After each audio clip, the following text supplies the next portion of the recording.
Jumpa lagi sobat, melanjutkan kisah Krisnoko Sosro dan Sabu Inten. Untuk sobat semua, selamat menikmati. Salam sejahtera dan bahagia untuk Anda sekeluarga.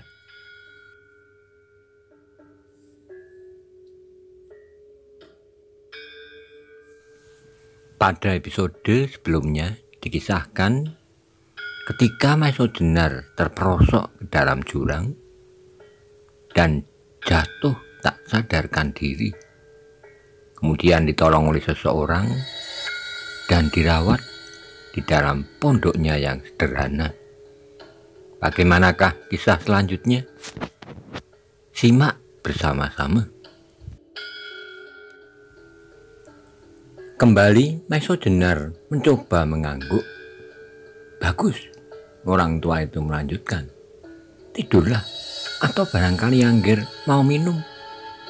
Belum lagi Maiso Jenar menjawab, orang itu telah melangkah keluar rumah menyambar kendi di atas pagar. Dan sebentar lagi ia telah masuk kembali dengan perlahan dan sangat cermat. Ia menuangkan air kendi ke dalam mulut Maiso Jenar. Benarnya memang leher Maiso Jenar terasa kering sekali.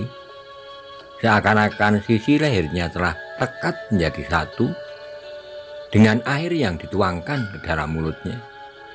Maka lehernya terasa menjadi sejuk, bahkan seluruh tubuhnya menjadi segar. Meskipun demikian, ia masih belum mampu untuk bangun. Jangan coba untuk bangun dulu, orang tua itu melarangnya. Tidurlah, aku akan mencari kayu, merebus air. Barangkali Angger suka air jeruk. Sudah berkata demikian, orang itu segera melangkah pergi. Dan tinggallah Maiso Jenar seorang diri, berbaring di dalam ruangan kecil yang kosong itu. Otaknya yang telah dapat bekerja dengan wajar, sedikit demi sedikit dapat mengenal kembali apa yang telah terjadi pada dirinya. Ia merasa bersyukur bahwa ia tidak lumat terbanting ke dalam jurang, sebab kalau tidak dia pasti sudah binasa. Sebab bagaimanapun dahsyatnya kekuatan Sosrobirowo yang dimilikinya, namun untuk melawan 7 orang sekaligus agaknya ada di luar batas kemampuannya. Kemudian oleh angin yang menghembus lewat pintu di samping tempat berbaring Maiso Jenar, serta tubuhnya yang terasa sudah agak segar, maka Maiso Jenar akhirnya jatuh tertidur. Ketika ia terbangun, dilihatnya orang tua itu telah duduk di sampingnya. Tangannya memegang seberkas lontar. Tanpa menoleh kepada Maiso Jenar, orang tua itu mulai membaca naskah yang tertulis di dalam lontar itu. Maka segera menggemalah lagu bait demi bait dari kidung yang berisikan sebuah cerita yang agaknya menarik hati. Pada saat itu tubuh Maiso Jenar telah mulai terasa agak kuat. Karena itu ia telah dapat berusaha untuk duduk di belakang orang tua yang sedang membaca lontar itu, yang seakan-akan tidak memperhatikannya. Bait pertama dari cerita itu menggambarkan tentang 2 orang sahabat yang pergi merantau untuk berguru kepada seorang sakti. Meskipun kedua orang itu hanyalah sahabat saja, namun mereka telah merasa dirinya lebih dari 2 orang bersaudara. Karena itu apapun yang terjadi selalu mereka tanggung bersama. Akhirnya sampailah mereka ke suatu lembah yang amat sepi. Lembah yang sama sekali tak pernah disentuh oleh kaki manusia. Di sana dijumpainya seorang petapa yang telah menjauhkan diri dari kehidupan. Ia hanya tinggal mengabdikan sisa hidupnya untuk menyembah Yang Maha Agung. Kedua orang sahabat itu kemudian menyerahkan hidup matinya pada sang petapa sakti, petapa yang telah menjauhkan diri dari kesibukan manusia itu semula ragu. Tapi karena kesadaran akan pembinaan kebajikan, akhirnya kedua orang itu diterima menjadi muridnya. Diajarinya mereka berdua tentang berbagai ilmu lahir dan batin, Joyo Kawijayan dan Olah Kanuragan, sehingga kedua sahabat itu kemudian menjadi dua orang yang gagah perkasa. Petapa Sakti itu mengharap agar kedua pemuda dapat melanjutkan dharma baktinya kepada tata pergaulan manusia, membina kebajikan dan memusnahkan kejahatan. Adapun Petapa Sakti itu tak seorang pun yang pernah mengenal wajahnya serta nama yang sebenarnya, sebab ia selalu memakai topeng yang sangat kasar, berjubah abu-abu dan menyebut dirinya Pasingsingan. Mendengar nama Pasingsingan disebutkan, Maiso Jenar terkejut bukan main. Tanpa disengaja ia mengulangi nama itu sampai orang itu terkejut dan berhenti. Perlahan-lahan ia menoleh pada Maiso Jenar, dan ketika ia melihat Maiso Jenar duduk di belakangnya, lagi-lagi orang itu tersenyum lebar. Rupanya Anggir telah berangsur baik dan telah dapat duduk pula, katanya. Begitulah Bapak, jawab Maiso Jenar. Tapi agaknya adakah yang menarik perhatian Anggir dalam cerita ini? Tanya orang tua itu kemudian. Ketika Maiso Jenar akan menjawab, terdengar orang itu melanjutkan. Aku pernah mendengar kata orang bahwa lagu dapat dipergunakan untuk banyak tujuan. Dalam peperangan, lagu dapat membangkitkan semangat bertempur dan berkorban. Seorang prajurit yang telah kehilangan semangat akan bangkit keberaniannya apabila ia mendengar sangkakala dalam irama yang menggelora. Sebaliknya, lagu akan sangat berguna pula dalam waktu bercinta. Orang itu berhenti berbicara, kemudian terdengarlah ia tertawa berderai. Anak Mas pasti pernah bercinta, katanya tiba-tiba. Perkataan itu mengejutkan Maiso Jenar. Tanpa disengaja, ia menggelengkan kepala. Melihat Maiso Jenar menggeleng, orang tua itu mengerutkan keningnya, dan dengan nada keheranan ia bertanya, Anggir belum pernah bercinta? Maiso Jenar menjadi semakin gelisah oleh pertanyaan itu. Tapi sekali lagi tanpa disengaja, ia menggelengkan kepalanya pula. Orang tua itu kemudian mengangguk-angguk lalu katanya, baiklah, aku berkata tentang masalah yang lain. Ia berhenti sebentar lalu sambungnya. Kata orang, lagu dapat pula menyembuhkan atau mengurangi rasa sakit. Nah, tadi aku mencoba untuk mengurangi rasa sakit yang sedang Anggir derita. Meskipun suaraku sama sekali tak merdu dan lagunya pun barangkali banyak yang salah. Terima kasih Bapak, sahut Maiso Jenar. Mungkin karena lagu itu pula aku jadi berangsur baik. Tapi si cerita yang Bapak lakukan itu pun sangat menarik perhatianku. Anggir juga tertarik pada cerita-cerita semacam itu, katanya pula. Kalau begitu kita mempunyai persamaan kesenangan. Tetapi sampai sekarang aku masih belum mengenal siapakah Anggir ini sebenarnya. Oleh pertanyaan orang tua itu, barulah Maiso Jenar menyadari kekakuan hubungannya dengan orang itu, sebab masing-masing masih belum saling mengenal namanya. Karena itu ketika orang tua itu menanyakan namanya, segera dijawabnya, namaku Maiso Jenar Bapak. Dan siapakah Bapak ini pula? Ah, aku adalah orang yang sama sekali tak berarti. Tapi meskipun demikian, baiklah Anggir mengenal namaku. Ia berhenti sebentar untuk menarik napas, kemudian melanjutkan. Namaku adalah Ki Paniling. Maiso Jenar menganggukkan kepalanya sambil mengulangi nama itu. Kemudian ia bertanya pula, cerita yang Bapak baca sangat menarik perhatianku.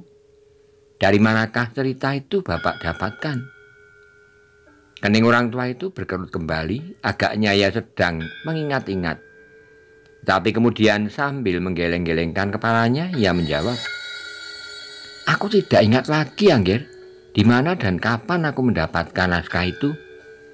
Tapi aku kira itu adalah salinan dari naskah-naskah yang ada di mana-mana. Jadi bukanlah berisikan suatu cerita yang sedemikian menarik perhatian. Bagaimanapun keinginan Maiso Jenar untuk mengetahui sebanyak-banyaknya tentang isi naskah itu yang telah menyebut-nyebut nama Pasingsingan. Namun ia selalu berusaha untuk menguasai diri, sebab ia masih belum tahu benar dengan siapakah ia berhadapan. Meskipun menilik sikap, kesederhanaan cara berpikir, serta hal-hal lain, orang itu bukanlah orang jahat, namun yang tidak dapat meninggalkan sikap hati-hati. "Masih panjangkah cerita itu?" tanya Maiso Jenar kemudian. "Tidak," jawab Ki Paniling. "Angger ingin membaca sendiri." Maiso Jenar menganggukkan kepalanya. Ki Paniling kemudian menyerahkan lontar yang dibacanya itu pada Maiso Jenar. Tetapi Maiso Jenar kemudian menjadi kecewa ketika kelanjutan dari cerita itu hanyalah tinggal beberapa bait saja, yang menceritakan tentang keperkasaan dua orang murid Pasingsingan yang seakan-akan dapat terbang seperti burung Raja Wali. Adapun nama dari kedua orang itu yang dianggap lebih tua karena memiliki beberapa kelebihan adalah Radite, sedang yang muda disebut Anggoro. "Tidakkah Bapak mempunyai kelanjutan cerita ini?" tanya Maiso Jenar dengan penuh keinginan untuk mengetahui.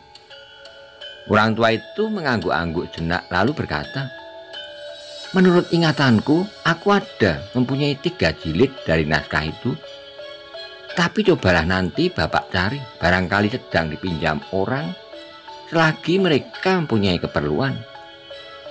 Kemudian orang tua itu berdiri sambil melangkahkan kaki keluar. Ia berkata, "Istirahatlah Angger, Bapak akan mencari jilid kedua dan ketiga dari kitab itu."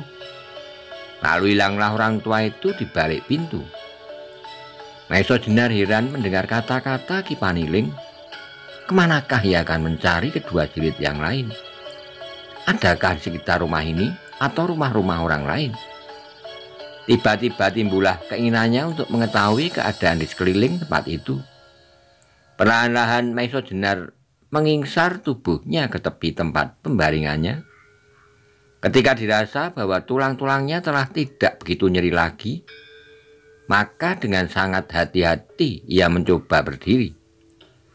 Ia merasa gembira sekali bahwa agaknya kekuatannya telah berangsur-angsur menjadi baik, dan ia sudah tidak merasakan kesulitan apapun untuk berjalan. Karena itu perlahan-lahan dan hati-hati Maiso Jenar melangkah keluar rumah. Ia menjadi agak bingung ketika sampai di halaman, tidak dapat lagi mengetahui dengan pasti di manakah arah utara dan di mana selatan. Ketika mandang ke arah matahari terbit, Maiso Jenar juga agak keheran-heranan. Ia dapat memastikan bahwa pada saat itu hari masih pagi. Kalau demikian maka ia telah melampaui 1 malam berada di dalam pondok Ki Paniling. Kemudian dengan tubuh yang masih belum sehat benar, Maiso Jenar melangkah lebih jauh lagi. Ia semakin bertambah heran ketika di depan halaman Ki Paniling itu terdapat sebuah jalur desa. Maka keinginannya untuk mengetahui keadaan di sekitarnya menjadi semakin besar. Tapak demi tapak Maiso Jenar melangkah menuruti jalan kecil itu, sehingga kemudian barulah ia percaya bahwa sebenarnya ia telah dirawat oleh seorang yang sama sekali bukan orang yang terasing, tapi orang biasa, mungkin seorang petani miskin yang tinggal di dalam sebuah kampung kecil bersama-sama dengan orang-orang miskin lainnya. Tetapi di samping itu timbullah suatu masalah lain di dalam kepalanya. Maiso Jenar ingat betul bahwa ia telah terperosok ke dalam jurang yang dalam. Apa yang diketahuinya? Daerah itu daerah pegunungan yang berhutan dan bersemak-semak. Jadi tidaklah mungkin bahwa ia telah menggelinding sampai tempat yang didiami oleh manusia. Memang mungkin pada saat itu Ki Paniling sedang mencari kayu misalnya, lalu menemukannya, tetapi membawa seorang sebesar dirinya di tempat yang bergunung-gunung dan bertebing-tebing curam adalah sangat sulit. Sedang daerah ini adalah suatu dataran yang rata, meskipun masih juga dikitari hutan dan pegunungan. Dengan demikian maka pertanyaan-pertanyaan Maeso Jenar menjadi semakin berbelit-belit di kepalanya. Setelah Maeso Jenar berjalan beberapa jauh, terasa kakinya amat penat, kekuatannya baru sebagian kecil saja yang dimilikinya. Karena itu ia berhasrat kembali saja ke rumah Ki Paniling. Tapi baru saja ia memutar tubuhnya, tiba-tiba terdengarlah suara ramah. "Adi Darbo, itulah kemenakanku yang baru datang kemarin siang." Segera Maeso Jenar memandang ke arah suara itu. Dilihatnya Ki Paniling sedang bercakap-cakap dengan seorang petani lain, seorang yang bertubuh agak kekurus-kurusan. Dan seperti kebiasaan para petani, wajahnya memancarkan isi dadanya dengan terbuka. Orang yang dipanggil Darbo itu kemudian tertawa. Tertawanya terdengar seperti suara air yang memancar dari mata airnya, bersih dan tanpa maksud-maksud yang tidak wajar. "Kemenakanmu tampak begitu tampan dan gagah, Kakang Paniling. Aku jadi agak heran," katanya dengan jujur. Ki Paniling tersenyum lebar. "Aku tidak tahu bagaimana aku dapat mempunyai kemenakan segagah dia," jawabnya. Kemudian kedua orang itu sama-sama tertawa. Mau tidak mau Maeso Jenar berusaha untuk tertawa pula, serta mengangguk hormat kepada mereka. "Maeso Jenar," kata Paniling yang memanggilnya tanpa sebutan seperti lazimnya orang memanggil kemenakannya. "Inilah pamanmu Darbo. Ia termasuk salah seorang cikal bakal kampung ini sudah aku. Sebab akulah yang tertua yang datang di sini. Kemudian beberapa orang berturut-turut ikut serta menebas hutan dan membangun perkampungan kita ini. Bukan begitu, Darbo?" Darbo tertawa kembali. "Pasti aku harus membenarkan katamu. Sebab tak seorang pun yang akan menyangka bahwa kaulah yang datang pertama kali di daerah ini." Mendengar jawaban kawannya itu, kembali bibir-bibir tebal di bawah hidung Ki Paniling yang besar itu bergerak-gerak dan tersenyum lebar. "Sekarang singgahlah sebentar, Darbo," ajak Paniling. "Terima kasih. Masih banyak yang akan aku kerjakan pagi ini. Mengairi sawah dan memasak gula," jawab Darbo. "Aku juga masih deres 3 pohon lagi." "Bagus," saut Paniling. "Kalau masak gulamu nanti antara kami buat minum air jahe." Tentu, potong Darbo, yang lalu melangkah pergi setelah mengangguk kepada Maeso Jenar.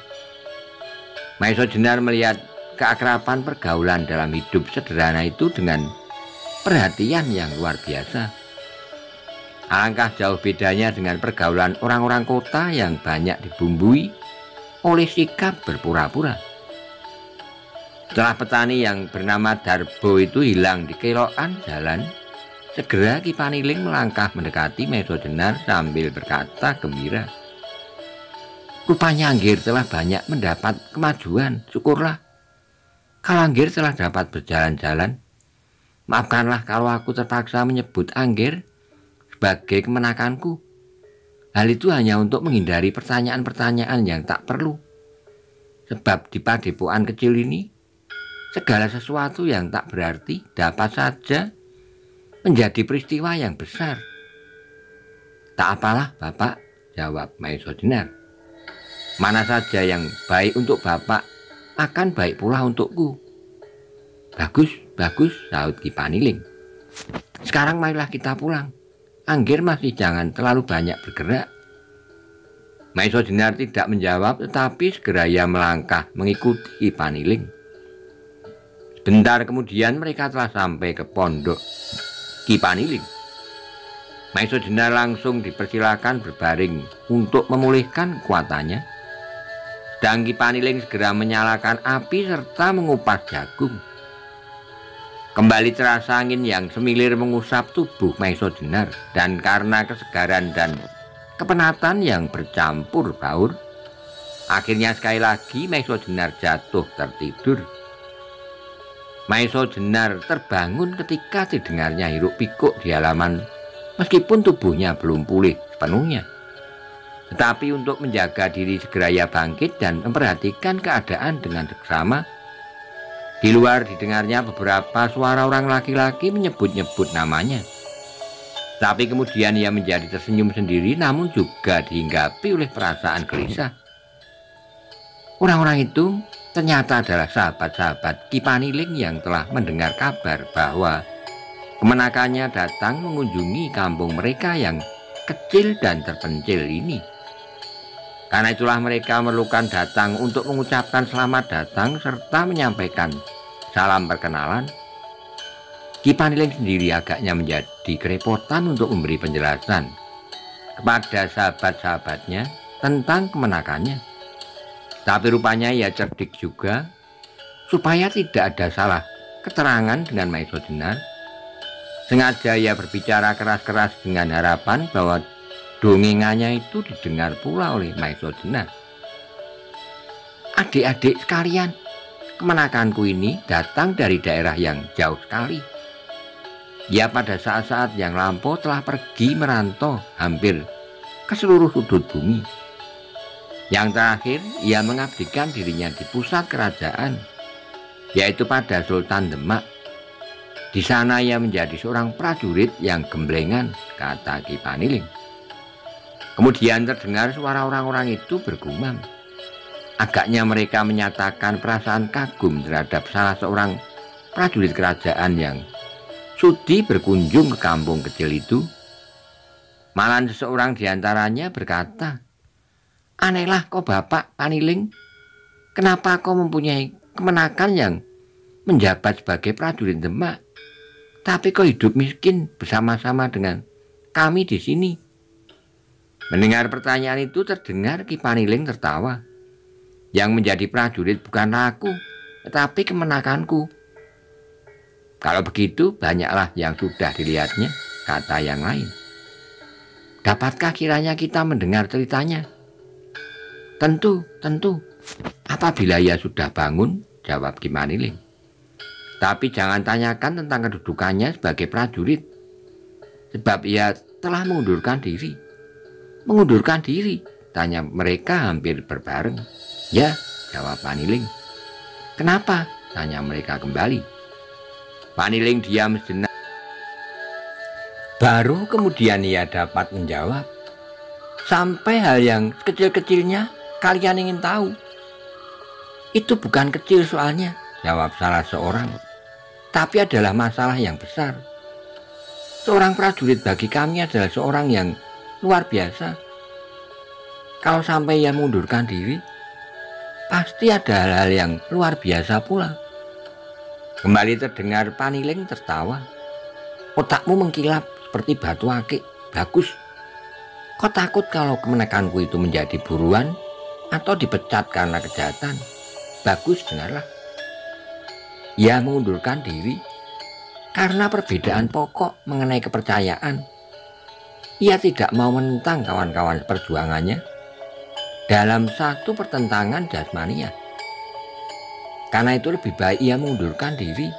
Meskipun dengan demikian, bukan berarti masa kebaktiannya terhenti pula. Ia tetap berjuang untuk kesejahteraan Kawulon Demak," kata Paniling. Kemudian terdengarlah orang-orang di luar rumah itu bergumam puas. Tapi tidak demikianlah perasaan Maiso Jenar yang justru menjadi bergolak hebat. Keterangan Ki Paniling bagi Maiso Jenar bukanlah sekedar kebetulan semata-mata, tetapi adalah suatu cerita yang tepat seperti apa yang dialaminya. Karena itu dadanya jadi berguncang.